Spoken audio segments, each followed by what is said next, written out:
여호수아서 6장 1절부터 16절 그리고 20절 같이 천천히 읽겠습니다. 이스라엘 자손도로 말미암아 여리고는 굳게 닫혔고 출입하는 자가 없더라. 여호와께서 여호수아에게 이르시되 보라, 내가 여리고와 그 왕과 용사들을 내 손에 넘겨 주었으니 너희 모든 군사는 그 성을 둘러 성 주위를 매일 한 번씩 돌되 엿새 동안을 그리하라. 제사장 7은 7 양강 나팔을 잡고 언약궤 앞에서 나아갈 것이요 7째 날에는 그 성을 7번 돌며 그 제사장들은 나팔을 불 것이며 제사장들이 양강 나팔을 길게 불어 그 나팔 소리가 너희에게 들릴 때에는 백성은 다 큰 소리로 외쳐 부를 것이라. 그리하면 그 성벽이 무너져 내리리니 백성은 각기 앞으로 올라갈지니라 하시매, 눈의 아들 여호수아가 제사장들을 불러 그들에게 이르되 너희는 언약궤를 메고 제사장 7은 양강 나팔 7을 잡고 여호와의 궤 앞에서 나아가라 하고, 또 백성에게 이르되 나아가서 그 성을 돌되 무장한 자들이 여호와의 궤 앞에서 나아갈지니라 하니라. 여호수아가 백성에게 이르기를 마침에 제사장 7은 양강 나팔 7을 잡고 여호와 앞에서 나아가며 나팔을 불고 여호와의 언약궤는 그 뒤를 따르며 그 무장한 자들은 나팔 부는 제사장들 앞에서 행진하며 후군은 궤 뒤를 따르고 제사장들은 나팔을 불며 행진하더라. 여호수아가 백성에게 명령하여 이르되 너희는 외치지 말며 너희 음성을 들리게 하지 말며 너희 입에서 아무 말도 내지 말라. 그리하다가 내가 너희에게 명령하여 외치라 하는 날에 외칠지니라 하고, 여호와의 궤가 그 성을 한 번 돌게 하고 그들이 진영으로 들어와서 진영에서 자니라. 또 여호수아가 아침에 일찍이 일어나니 제사장들이 여호와의 궤를 메고 제사장 7은 양강 나팔 7을 잡고 여호와의 궤 앞에서 계속 행진하며 나팔을 불고 무장한 자들은 그 앞에서 행진하며 후군은 여호와의 궤 뒤를 따르고 제사장들은 나팔을 불며 행진하니라. 그 둘째 날에도 그 성을 한 번 돌고 진영으로 돌아오니라. 엿새 동안을 이같이 행하리라. 7째 날 새벽에 그들이 일찍이 일어나서 전과 같은 방식으로 그 성을 7번 도니 그 성을 7번 돌기는 그날 뿐이었더라. 7번째 제사장들이 나팔을 불 때에 여호수아가 백성에게 이르되 외치라, 여호와께서 너희에게 이 성을 주셨느니라. 20절입니다. 이에 백성은 외치고 제사장들은 나팔을 불매 백성이 나팔 소리를 들을 때에 크게 소리질러 외치니 성벽이 무너져 내린지라. 백성이 각기 앞으로 나아가 그 성에 들어가서 그 성을 점령하고. 아멘. 여러분, 오늘은 종려주일입니다. 십자가 고난을 앞에 두고 예수님께서 예루살렘에 입성하신 날입니다. 그날 예루살렘에 있던 많은 사람들이 종려나무 가지를 들고 나귀 새끼를 타고 오시는 예수님을 보면서 호산나 찬송하리로다, 주의 이름으로 오시느니 곧 이스라엘의 왕이여 라고 외쳤습니다. 그렇게 예수님을 환호하던 사람들은 일주일이 채 안 돼서 예수님을 십자가에 못 박으라고 외치는 군중이 되었습니다. 예수님은 이 모든 것을 아시고도 세상을 구원하시기 위해서 메시아로 오셨음을 이렇게 예루살렘에 오심으로 공개적으로 알리셨습니다. 교회는 오늘 종려주일을 시작으로 한 주 동안을 고난주간으로 지킵니다. 한 주 동안 주님의 고난을 묵상하시고 우리 자신을 돌아보는 시간이 되기를 바랍니다. 예수님께서 예루살렘 성에 들어가신 것처럼 오늘 본문에 보면 이스라엘 백성들도 가나안 땅의 첫 성인 여리고를 점령하여 들어갑니다. 여리고는 크고 견고한 성이었습니다. 쉽게 점령할 수 있는 성이 아니었습니다. 이스라엘은 이 성을 전투를 해서 점령하지 않았습니다. 하나님께서 가르쳐 주신 방법대로 행했을 때 여리고 성이 무너지고 그 성을 점령할 수 있었습니다. 살아가면서 우리는 우리 앞에 결코 무너지지 않을 것 같은 그런 견고한 성을 만날 때가 있습니다. 가족 중에 누군가가 복음을 전했는데 도무지 복음을 받아들이지 않습니다. 다른 사람들처럼 화목한 가정을 이루고 싶은데 늘 다투며 평안하지 않습니다. 그런 자리가 우리 삶의 여리고성이 될 수 있습니다. 오늘 여리고성이 무너지는 것을 통해서 우리에게 알게 하시는 하나님의 은혜를 함께 나누기를 원합니다. 첫 번째로 하나님의 말씀에 온전히 순종했을 때 삶의 여리고는 무너집니다. 요단을 건너와서 할례를 행하고 유월절을 지키고 만나가 그친 이스라엘 사람들 앞에 여리고성이 놓여 있었습니다. 여리고는 그냥 지나칠 수 없는 지정학적으로 아주 중요한 도시였습니다. 이스라엘이 차지할 가나안 땅의 중부에 위치해 있었습니다. 그리고 가나안 도시를 연결하는 도로가 여기서부터 시작이 됐습니다. 그래서 여리고성을 점령하면 가나안을 남과 북으로 나뉘게 돼서 가나안 사람들의 결속력을 약화시켜서 가나안 땅을 쉽게 점령할 수 있는 그런 곳이었습니다. 근데 여리고는 점령하기에는 너무 견고한 성이었습니다. 그 성 안에는 오아시스가 있었습니다. 종려나무들이 많이 자라고 있었고 물이 풍부했습니다. 그리고 몇 년 동안 먹을 양식이 그 안에 있었습니다. 그리고 여리고성은 높은 곳에 위치해 있을 뿐 아니라 성벽을 9m까지 높이 쌓았습니다. 그리고 성의 두께가 5에서 6m 정도나 되었습니다. 1절에 보면 여리고성이 이스라엘 백성들로 인해서 굳게 닫혀 있었다라고 말합니다. 이 말은 아무도 출입하지 못하도록 굳게 걸어 잠궜다는 것이죠. 여러분, 이런 성을 점령하려면 어떻게 해야 됩니까? 공성전을 해야 됩니다. 방어하는 선을 공격해야 되죠. 그렇게 하려면 방법이 몇 가지가 있는데 오랫동안 그 성을 포위해서 그 성에 물이나 먹을 것이 떨어지기를 기다려야 됩니다. 근데 지금 만나가 그친 그 자리에 200만이나 되는 이스라엘 백성들이 먹을 것이 그렇게 기다릴 만한 양식이 없었습니다. 그럼 공격을 해서 점령을 해야 되는데 성벽을 오르면서 많은 사상자를 낼 수 있는 그런 상황이었습니다. 이렇게 이스라엘이 여리고성 앞에서 어떻게 해야 될지 알지 못하는 자리에서 하나님께서 여호수아에게 말씀하십니다. 2절 말씀 우리가 같이 한 번 더 읽겠습니다. 여호와께서 여호수아에게 이르시되 보라, 내가 여리고와 그 왕과 용사들을 내 손에 넘겨 주었으니. 하나님께서 뭐라고 말씀하십니까? 여호수아의 손에 여리고 왕과 용사들을 넘겨 주었다라고 말씀하십니다. 내가 넘겨 줄 것이다 이렇게 하시는 게 아니라 내가 이미 넘겨 주었다라고 말씀하십니다.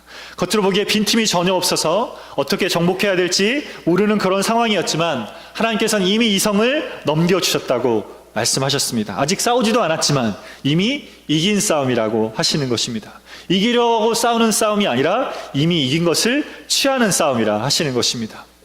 여러분, 하나님께서 이미 이기게 하신 것을 취하는 싸움은 어떻게 해야 됩니까? 하나님 말씀하신 것에 온전히 순종하는 것으로 합니다. 하나님께서 어떤 말씀으로 순종하게 하셨습니까? 3절에서 5절 말씀 우리 같이 한 번 더 읽겠습니다. 너희 모든 군사는 그 성을 둘러 성 주위를 매일 한 번씩 돌되 엿새 동안을 그리하라. 제사장 7은 7 양각 나팔을 잡고 언약궤 앞에서 나아갈 것이요 7째 날에는 그 성을 7번 돌며 그 제사장들은 나팔을 불 것이며 제사장들은 양각 나팔을 길게 불어 그 나팔 소리가 너희에게 들릴 때에는 백성은 다 큰 소리로 외쳐 부를 것이라. 그리하면 그 성벽이 무너져 내리리니 백성은 각기 앞으로 올라갈지니라 하시매. 하나님께서 모든 군사들이 여리고성을 주위로 매일 한 번씩 6일 동안 돌라 하셨습니다. 군사들이 돌 때 제사장 7이 7개의 양각 나팔을 불면서 언약궤 앞에서 걸어가라 하셨습니다. 7일째에는 7번을 돌라 하시고 돌고 나면 나팔을 길게 불라 하셨습니다. 그때 백성들이 큰 소리로 외치면 여리고 성벽이 무너질 거라 하셨습니다. 이것이 여리고를 정복하는 하나님께서 주신 방법이었습니다. 여러분, 이것은 군사력을 가지고 싸우라는 것이 아니었죠. 너희 모든 군사가, 3절에 보면 너희 모든 군사가 성을 돌아야 했기 때문에 군사력을 다 동원해야 됐지만 이것은 싸우기 위한 것이 아니었습니다. 여러분, 무장한 군사들이 앞에 서고 그 다음에 양각 나팔을 든 제사장 7이 그 뒤를 따르고 언약궤가 그 뒤를 따랐습니다. 그리고 그 뒤에 또 무장한 군사들이 따랐습니다. 진영을 보면 그 양각 나팔 든 제사장들과 언약궤가 전체 진영의 중심에 있는 거죠. 중심에 놓여 있고 그 중심을 가지고 따라갔죠. 여러분, 이것이 무엇을 의미합니까? 제사장이 불었던 나팔은 양각 나팔이었습니다. 양각 나팔은 성경에 72번 언급이 됩니다. 수장의 뿔로 만들었다고 그래서 뿔나팔이라고도 불렀습니다. 출애굽기 19장에 보면 하나님께서 빽빽한 구름 가운데 임재하셨습니다. 그리고 나팔 소리가 점점 크게 날 때 임재하셨다고 말하는데, 이때 불었던 나팔이 양각 나팔입니다. 이렇게 양각 나팔 소리는 하나님의 임재하심을 나타냅니다. 다윗이 언약궤를 예루살렘으로 옮길 때 양각 나팔을 불었고, 아사왕 15년에 백성들이 예루살렘에 모여서 하나님께 충생을 명세하던 날에도 양각 나팔을 불었습니다. 특별히 하나님께 순종하지 못한 죄를 회개하기 위해서 대속죄일에도 이 양각 나팔을 불었습니다. 이렇게 양각 나팔을 부는 것을 통해서 하나님께서 이스라엘과 함께 하심을 알리고, 이스라엘 백성들에게는 하나님 하신 말씀에 순종하며 나갈 것을 알게 하신 것입니다. 또 본문에 보면 계속해서 7이라는 숫자가 나옵니다. 7이 나오죠. 7 제사장이 7 나팔을 불고 7일 동안 여리고를 돌고 7일째는 7번을 돌아야 했습니다. 여러분, 이 7이라는 숫자는 완전한 수를 의미합니다. 하나님께서 하시는 일에 7이 적용이 됩니다. 하나님께서 천지를 7일 동안 창조하셨고 7일째 안식하셨고 7년 때 안식년을 지키게 하셨습니다. 그리고 7년이 7번이 되면 희년을 맞이하게 하셨습니다. 요한계시록에도 이 7이라는 숫자가 계속해서 나옵니다. 7교회, 7촛대, 7인, 7나팔, 7재앙, 7대접이 나옵니다. 이렇게 성경은 창세기부터 계시록까지 7이라는 숫자를 통해서 하나님의 창조하심과 심판하심이 완전하게 이루어지는 것을 보여주고 있습니다. 언약궤와 7개의 양각나팔을 부는 제사장을 중앙에 배치하고 행진하게 함으로써 하나님께서는 이스라엘에게 완전하신 하나님께서 행하실 일을 믿고 하나님 말씀에 온전히 순종하게 하신 것입니다. 이스라엘은 하나님께서 하신 이 말씀에 온전히 순종합니다. 하루에 한 번씩 6일 동안 돌게 하셨습니다. 2, 3일 돌다가 중단하지 않았습니다. 7일째 7번 돌았습니다. 6번을 돌았지만 아무런 일도 벌어지지 않았습니다. 그러나 끝까지 온전히 순종해서 7번을 돌았습니다. 7번을 다 돌고 나팔 소리가 길게 울려날 때 큰 소리로 함께 외쳤습니다. 그럴 때 여리고성이 무너진 것입니다. 하나님 말씀에 온전히 순종할 때 삶의 여리고가 무너지게 됩니다. 절반만 순종한다든지 순종하다가 멈추는 것은 순종이 아닙니다. 사무엘상 15장에 보면 아말렉과의 전투하기 전에 사무엘을 통해서 하나님께서 사울 왕에게 하나님 말씀을 전했습니다. 하나님 주신 말씀은 아말렉을 진멸하라는 거였어요. 진멸하는 건 다 없애라는 거였죠. 거기 있는 사람들과 그들이 가졌던 짐승과 모든 물건들을 다 없애라는 것이었습니다. 사울 왕은 아말렉과의 전투에서 승리합니다. 그리고 아말렉 사람들과 짐승들을 죽였습니다. 그런데 진멸은 하지 않았습니다. 아말렉 왕 아각과 그 짐승들 중에서 좋은 것들은 살려두었습니다. 하나님께서 그걸 보시고 사무엘 선지자를 통해서 사울 왕에게 하나님께 순종하지 않았다 말씀하시면서 그의 왕위를 폐하셨습니다. 여러분, 절반의 순종은 순종이 아닙니다. 온전한 순종이 순종입니다. 온전한 순종이 능력입니다. 하나님 말씀에 온전히 순종할 때 우리의 삶의 여리고가 점령이 됩니다. 삶의 견고한 문제들 앞에서 하나님께서 우리에게 가르치시는 것이 이것입니다. 자신의 능력을 의지하는 것이 아니라 주신 말씀을 믿고 온전히 순종하며 행하라는 것입니다. 그렇게 말씀을 믿고 순종하는 자리에서 완전하신 하나님께서 우리 앞에 있는 문제들에 해결해 가시는 것들 보게 하실 것입니다. 두 번째, 믿음의 공동체가 한 마음으로 순종했을 때 삶의 여리고가 무너집니다. 이렇게 하나님의 말씀에 순종하며 행진하는 자리에서 여호수아가 준 가르침이 하나 더 있습니다. 10절 상반절 말씀을 같이 읽겠습니다. 여호수아가 백성에게 명령하여 이르되 너희는 외치지 말며 너희 음성을 들리게 하지 말며 너희 입에서 아무 말도 내지 말라. 여기까지. 여호수아는 이스라엘 사람들이 행진하는 동안에 아무 말도 하지 말게 했습니다. 여러분, 왜 이렇게 한 것입니까? 여러분, 행진하면서 이스라엘 사람들 마음 안에 여러 가지 생각이 들어왔을 것입니다. 첫날에는 비장한 마음으로 같이 이렇게 행진했을지라도 둘째 날, 셋째 날, 넷째 날, 다섯째 날 이렇게 날이 계속돼 가면서 같은 행진만 이렇게 반복하면서 서로가 가진 생각들이 이렇게 쏟아놓기 시작하면 금세 이들이 가진 이 순종의 발걸음이 깨어질 수 있었습니다. 도대체 이게 무슨 효과가 있어? 이렇게 한다고 여리고성이 무너진 거야? 도대체 왜 이렇게 해야 되는 거야? 이런 말들을 하고 싶었을 것입니다. 의심되는 말, 불평되는 말, 이런 것들을 쏟아놓고 싶었겠죠. 근데 그 자리에서 침묵하라, 말하지 말라, 이렇게 했던 여호수아의 명령이 이들의 믿음을 지켜줬고 이스라엘 공동체를 지켜주었습니다.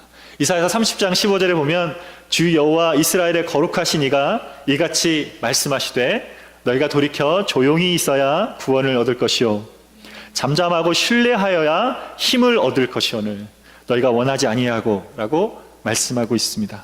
잠잠하고 믿고 의지할 때 힘을 얻게 되는 것입니다. 하나님 말씀에 순종하며 살아가는 우리에게 필요한 것도 이것이죠. 하나님 앞에 불평의 소리, 불신앙의 말이 나오지 않도록 침묵하는 훈련을 해야 하는 것입니다.